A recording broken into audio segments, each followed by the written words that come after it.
You're listening to an Airwave Media Podcast. Feel like who art Ed? We'll try to slice it. Who art is Mr. Wood art Ed me? Good. Either way, it's ambiguous. It works on so many levels. I know. That's off to a great start. Welcome to Who Arted, weekly art history for all ages. I'm your host, Kyle Wood, and today we're going to be looking at Hieronymus Bosch and the Garden of Earthly Delights. Hieronymus Bosch and his style is a little bit hard to define. I mean, he's often compared to surrealism, but he was painting like 500 years ago, well before the surrealist movement as we know it. I would argue, though, a lot of his work is really ultimately just religious artwork.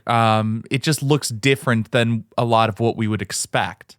His fantastic paintings are just populated by grotesque creatures, these hybrid beings, and frankly, nightmarish landscapes. But they continue to captivate and, if I'm being honest, kind of confuse viewers even today. Now, Hieronymus Bosch lived from around 1450 to 1516. I'd say around there because the records of his birth and death are not like super tied down. But he came from the flourishing city of 's-Hertogenbosch, present-day Netherlands. He came from a family of painters, and we don't have records of his training or much else from his childhood, but it's widely believed that his father and perhaps his uncles taught him to paint. 's-Hertogenbosch in the 15th century was a bustling economic and religious center. It had a thriving textile industry, particularly wool and linen, and it was known for its leather and metalwork. The economic prosperity led to significant population growth, making it one of the largest cities in the region. The city's religious life was dominated by the powerful Brotherhood of Our Lady. In the 13th century, they began building the Gothic St. John's Cathedral, which just solidified the city's religious importance. Now, despite the city largely thriving in the 15th century, 's-Hertogenbosch was also susceptible to fires due to the predominantly wooden architecture and reliance on open flames for heating and cooking and all of that.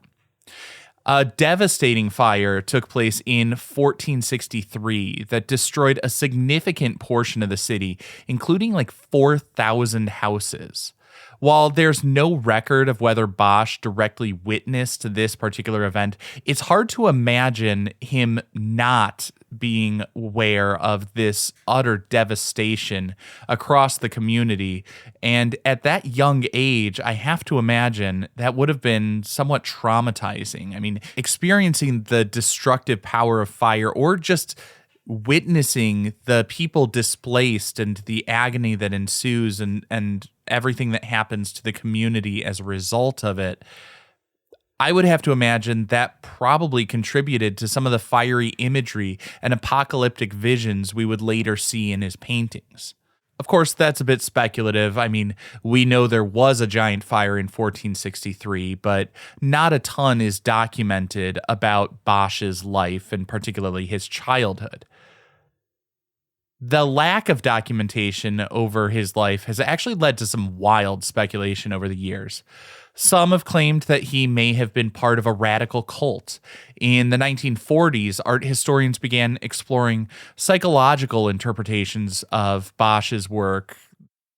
I think this probably is largely to do more with social trends in the 1940s than anything really on Bosch's work. I mean, the 1940s, this was on the heels of the surrealist movement and trends in psychology with like Freudian psychoanalysis kind of getting into pop culture. And then we see in the 1960s, there's this rise of the psychedelic culture and a renewed interest in altered states of consciousness.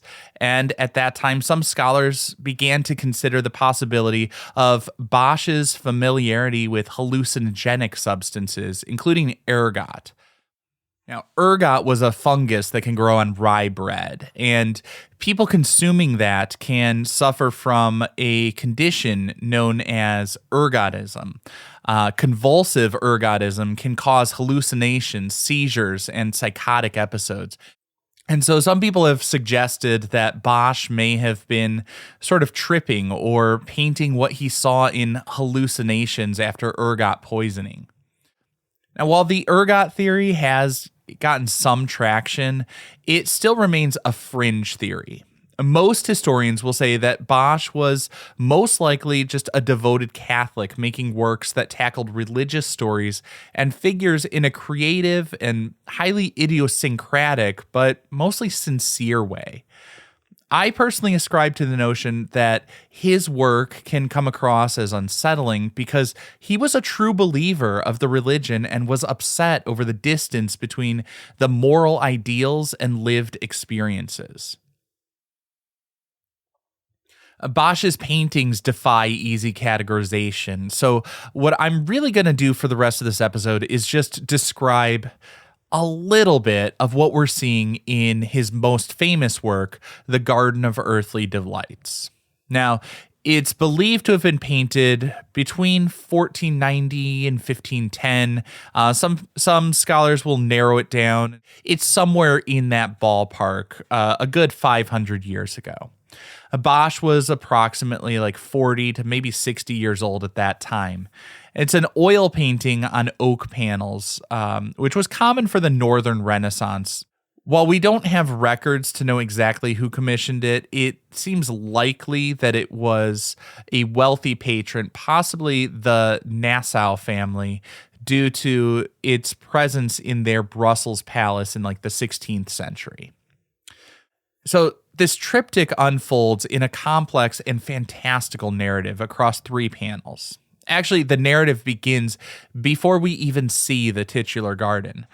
Traditional triptychs are hinged, so the side panels fold shut and conceal the central panel.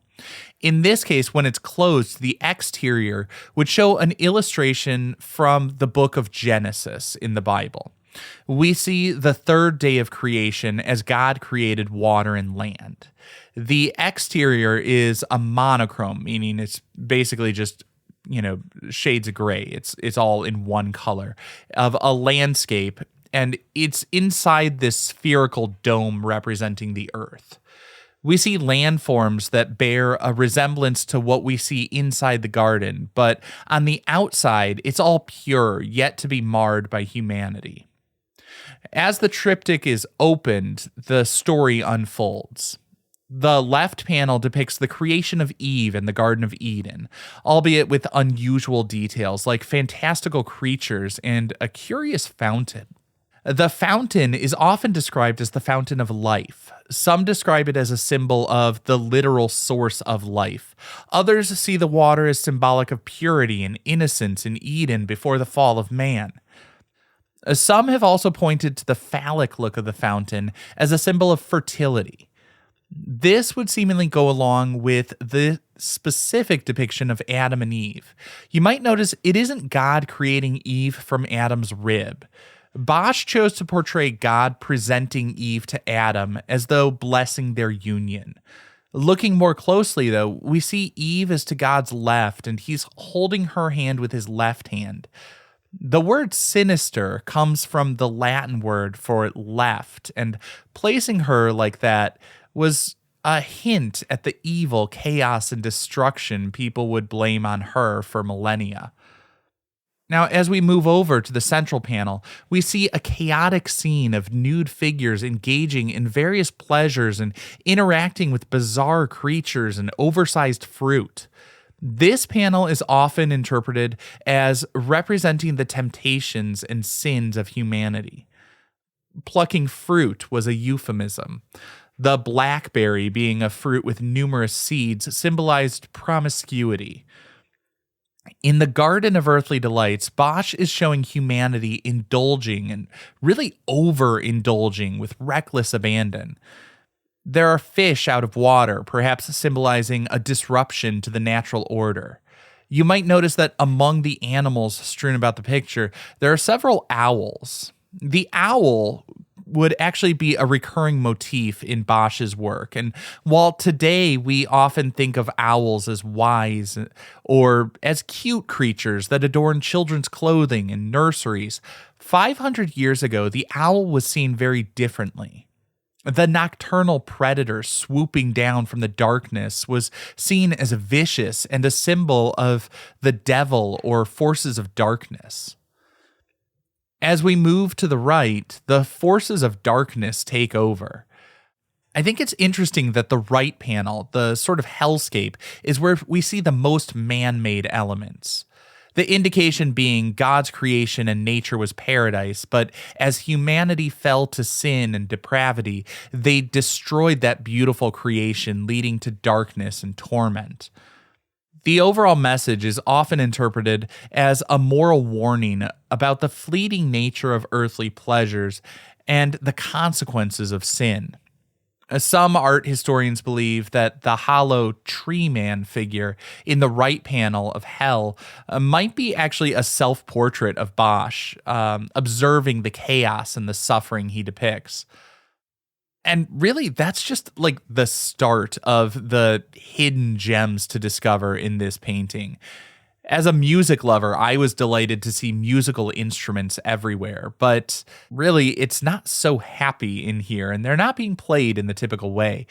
People are making music with their glutes. Someone is trapped inside a drum, another is trapped inside a lute, and a man has sheet music inscribed on his butt. While all of this sounds completely out of the blue, it's actually based on some well-established traditions.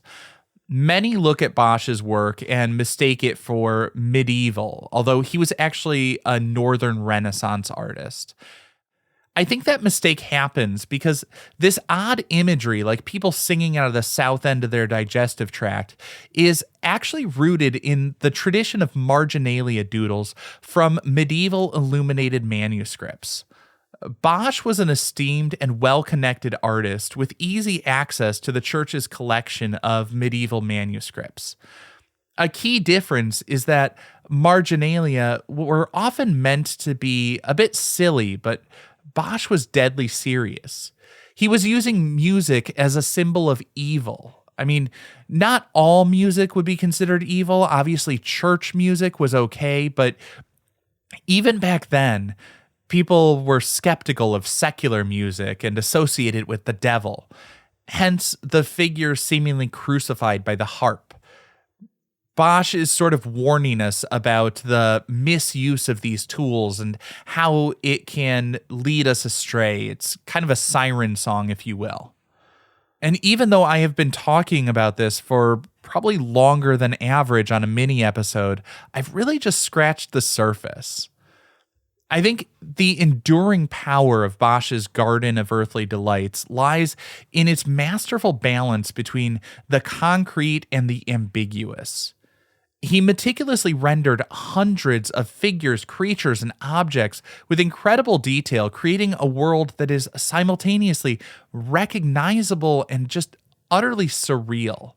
Even though it's a very almost stern lecture and moralizing painting, it also feels very social. Like there's a fun element to it, not just in like the weirdness of it, but the way it invites us to talk about this work and to share our ideas and interpretations and connections with others. Like, I think largely that was the point. This was a piece to show off and spark debate and spark conversation and get people thinking about these issues. And on that level, I think he was highly successful because people have been puzzling over the work and offering their own interpretations for hundreds of years already. And likely, they'll continue to do so for hundreds of years to come. This concludes this week's episode of Who Arted, part of the Airwave Media Podcast Network. If you found this tolerable, please leave a rating or review on your favorite podcast app. You can find images of the work being discussed this week and every week on social media at Who Arted Podcast on Twitter, Instagram, and TikTok, and of course on the website whoartedpodcast.com. Podcast done.